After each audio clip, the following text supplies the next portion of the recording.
Chapter 1: The Arrival. As the cold steel doors clanged shut behind me, the reality of prison engulfed my senses. The air was thick with a metallic tang, a harsh reminder of the world I'd entered. My heart raced, a mixture of fear and disbelief coursing through me. Voices echoed off the concrete walls, a cacophony of laughter and sorrow that coexisted in this stark reality. Inmates shuffled past, their faces worn and hardened, each carrying the weight of their own stories etched into their skin. I stood alone, clutching my sketchbook, a facade of normalcy in this manufactured chaos. I took a deep breath, attempting to steady my thoughts, but the anxiety gnawed at me like a relentless shadow. My mind flashed to the crime that had set me on this path, a moment of passion leading to a decade of solitude. Would I lose myself here, or could I find redemption amidst the darkness? Chapter 2. As the echoes of clanking metal faded, Leo stood in the prison yard, feeling the weight of the unforgiving walls closing in around him. This was his new reality, and he was determined to navigate its treacherous waters. Dormitory chaos buzzed with a chorus of hushed whispers and raucous laughter. Guards sauntered with an air of authority, their uniforms symbolizing both power and distance. Leo observed the unwritten rules unfolding before him, who to avoid, who to approach. Glancing around, he caught glimpses of strained faces, each etched with unique stories and invisible burdens. An elderly inmate leaned against the wall, eyes glazed with resignation, while a group gathered in a corner, laughter masking their desperation. Each encounter hinted at a world where vulnerability was currency.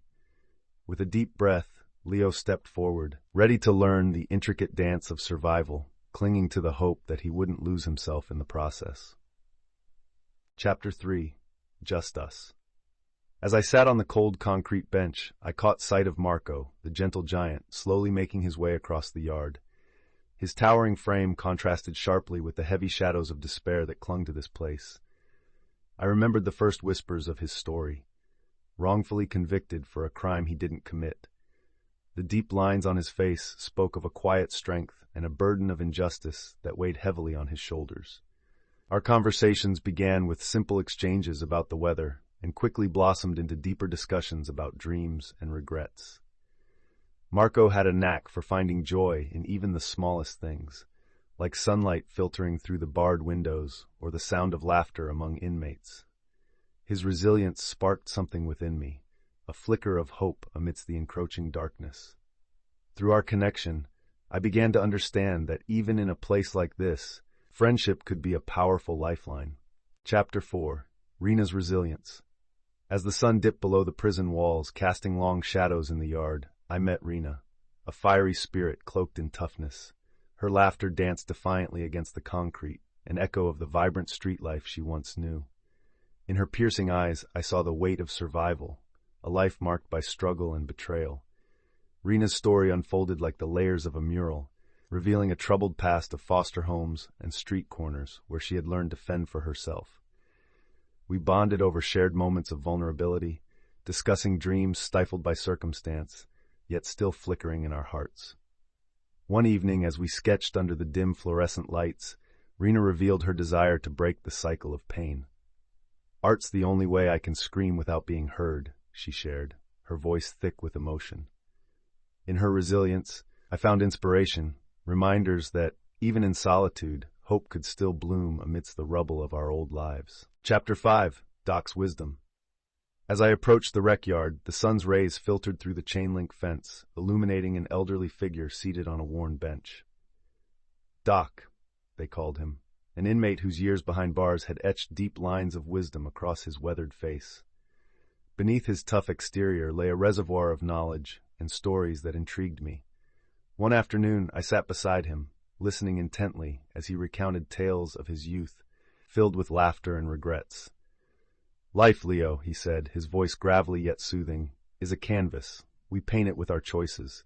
Sometimes we spill ink instead of color." His words resonated deeply, mirroring my own struggles and the weight of my past. Doc served as both mentor and friend, encouraging me to channel my emotions into art. With each conversation, he peeled back layers of my sorrow, revealing a profound truth. Amidst our scars, we can still create beauty and hope. Chapter 6: The Art of Survival. In the heart of the oppressive prison walls, Leo felt a flicker of hope ignite as he gathered a motley crew of inmates for the first art class. The room buzzed with uncertainty, yet beneath the surface, anticipation crackled like static electricity. Brushes and paints transformed the stark concrete into a canvas of dreams. Marco, with his gentle giant demeanor, painted vibrant landscapes that contrasted sharply against their gray surroundings, while Rena's gritty portraits captured the raw scars of survival. As Leo guided them, laughter mingled with the sounds of brushes gliding over paper, creating a sanctuary of expression amidst the chaos. Art became their lifeline, a fleeting escape where they could commune with their innermost thoughts and desires.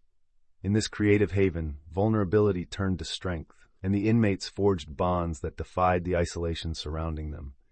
Together, they discovered a new form of resilience, finding beauty in their shared struggles and unspoken truths. Chapter 7. Fragile Alliances.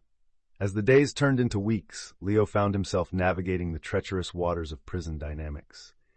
In this confined world, friendships felt as fragile as a spider's web, easily torn apart by the slightest whisper. Rivalries simmered beneath the surface, bubbling over unpredictably, and loyalty was continuously tested. Leo witnessed friendships blossom and dissolve, each shift marked by a tension in the air. One afternoon, during art class, Marco and Rena had a heated exchange prompted by old grievances. Leo felt the atmosphere stifle, aware that an eruption could ensue at any moment. He took a step forward, attempting to mediate, but the atmosphere crackled with unspoken fears and resentment. In this environment, trust became a precious commodity. As Leo worked diligently to keep his own alliances intact, he learned that vulnerability often led to strength, creating bonds that could withstand the chaos surrounding them. But as whispers of betrayal began to surface, he wondered how long their fragile connections could last. Chapter 8. The Weight of Secrets.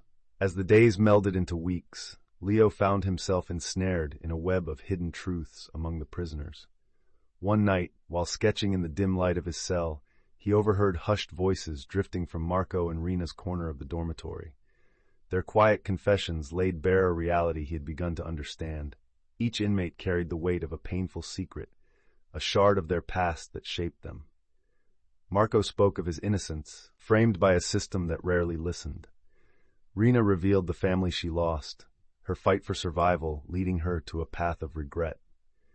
Leo felt a profound connection to their stories, recognizing the influence of remorse on his own journey. In his sketches, he sought to capture their struggles, pouring the essence of their pain onto the canvas. The act of drawing became a mirror of his soul, reflecting back at him the heavy burdens they all carried, yearning for release. Chapter 9. A Brush with Danger. The oppressive atmosphere in the prison thickened as whispers of corruption echoed through the halls. Leo, with a heart pounding like the clanging cell doors, stumbled upon a clandestine meeting between two guards, one of whom was known for cruel punishments.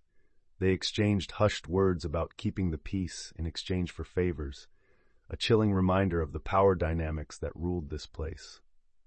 Fear gripped Leo, knowing that exposing their corruption could endanger not just him but also his friends, especially Marco and Rena, who had become his family in this desolate environment. He grappled with the dilemma: remain silent and protect those he loved, or risk it all for the truth. With each stroke of his pencil that night, Leo poured his turmoil onto the page. Art became his refuge, capturing the tension as he resolved to confront the darkness head-on, to become a voice for change in the shadows of solitude. Chapter 10. The Power of Forgiveness. In the quiet corners of his cell, Leo finds solace in his sketches, a canvas for the turbulent emotions swirling within him. As he grapples with the heaviness of his past mistakes, memories of lost opportunities and broken trust flood his mind. Each stroke of his pencil is an attempt to capture the complexity of regret and the longing for redemption. He gathers the inmates for an impromptu art session, encouraging them to express their own struggles through their creativity. Murmurs of vulnerability fill the room as stories unfold, tales of betrayal, loss, and longing for forgiveness. Leo listens intently, realizing that healing begins with acknowledging one's pain. Through shared laughter and tears, he finds a sense of camaraderie. The act of creation binds them. As he sketches the faces of his fellow inmates, he understands that forgiveness is not just about absolution. It's a path to reclaiming their humanity, both for themselves and for those they've hurt. Chapter 11. The Erosion of Trust. As the days wore on, the once vibrant camaraderie within the cell block began to fray, like an old tapestry unraveling at the seams. Whispers of betrayal floated through the air, igniting paranoia among inmates who had once shared their dreams and fears. Leo watched helplessly as alliances shifted, friends turned to foes, and trust became a rare commodity. One night, shadows flickered against the cold walls as Leo overheard a hushed conversation between two inmates, plotting against Marco. Torn between loyalty and self-preservation, he found himself at a crossroads. Could he intervene without endangering himself? The weight of betrayal pressed down on Leo, amplifying his internal struggle. The walls that had once felt like a home now loomed ominously, suffocating his spirit. In a world where loyalty could be as dangerous as a knife, he understood that trust, once lost, could never truly be regained. Chapter 12. Echoes of Longing. As Leo sat in his cell, the distant sounds of laughter and clinking metal echoed through the corridors, a bittersweet reminder of the camaraderie he had found in unlikely friendships. He opened a worn envelope from his family, the ink smudged and fragile from countless readings. Each letter unfolded layers of longing, their words wrapping around his heart like a warm embrace, yet piercing with an acute sense of distance. He could visualize his mother's gentle smile and his brother's infectious laughter, but the years apart felt insurmountable. Conversations with fellow inmates revealed the same yearning, each shared story of love and loss stitched together a tapestry of hope and despair. Rena spoke of her daughter, and Marco reminisced about home-cooked meals. They all craved connection, grappling with the ghosts of their pasts. In this echoing solitude, Leo realized that longing was both a burden and a catalyst for change, a driving force toward redemption and a brighter future. Chapter 13. The Next Chapter. As the days blur into the excitement of impending freedom, Leo and his fellow inmates gather in the rec yard, exchanging bittersweet reflections. Conversations ripple with nervous energy, each man and woman grappling with their pasts while dreaming of new beginnings. Leo watches Marco's booming laughter and Rena's fierce determination, both reminders of the bonds forged in this harsh environment. Yet, unease also hangs in the air. They share fears about facing a world that has changed in ways they can't entirely comprehend. With his release date looming, Leo feels an acute sense of loss. The very walls that confined him had become a sanctuary of friendship and growth.